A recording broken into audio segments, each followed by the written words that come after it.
Hello అండి అందరికీ, నేను మీ సుమని మాట్లాడుతున్నాను. ఎలా ఉన్నారు? అందరూ బాగున్నారా? అమర్నాథ్ యాత్రకు వెళ్ళడానికి RFID కార్డు ఎలా చేయించుకోవాలో చెప్పాను కదా, దాని కంటిన్యూషన్ వీడియో అనమాట ఇది. పెహల్గామ్లో ఉన్న నూన్1 బేస్ క్యాంప్కి వెళ్ళిపోవాలి. అక్కడ మన లగేజ్ మనల్ని చెక్ చేసి స్కాన్ చేసి మన చేతికిస్తారు.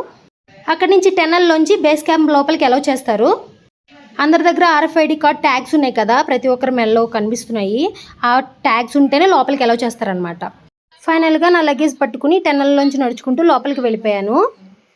యాత్రికులు చాలామంది ముందుగానే హోటల్స్ బుక్ చేసుకుంటారనమాట. అందరికీ హోటల్స్ దొరకవు కదా, యాత్రికులు ఇబ్బంది పడకుండా ఇలాంటి చిన్న చిన్న టెంట్లు ఏర్పాటు చేశారనమాట.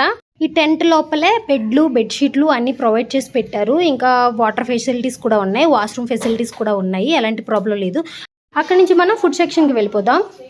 యాత్రికుల కోసం స్పెషల్గా బండారా ఏర్పాటు చేశారు. ఫ్రీ ఫుడ్ అనమాట. RFID కార్డ్ చేయించుకున్న ప్రతి ఒక్కరు ఫ్రీగా ఫుడ్ తినొచ్చు.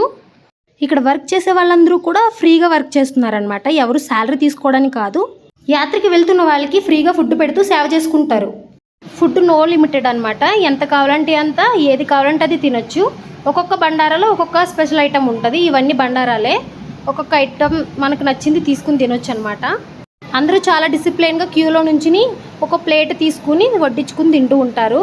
వడ్డించే వాళ్ళు కూడా చాలా ప్రేమగా, రండి మేడం తినండి, సార్ తీసుకోండి అంటూ చెప్తూ ఉంటారు. నాకైతే ఈ సిస్టమ్ చాలా చాలా నచ్చింది, చాలా బాగుంది. ఫైనల్గా నా లంచ్ కంప్లీట్ చేసాను. నా వీడియో చూస్తూ నన్ను ఎంతగానో ఆదరిస్తున్న నా సబ్స్క్రైబర్స్ అందరికీ చాలా చాలా థ్యాంక్స్ అండి. నా అమర్నాథ్ ప్రయాణం ఎలా జరిగిందో నెక్స్ట్ వీడియోలో తెలుసుకుందాం. సబ్స్క్రైబ్ చేసుకోండి. Thanks for watching.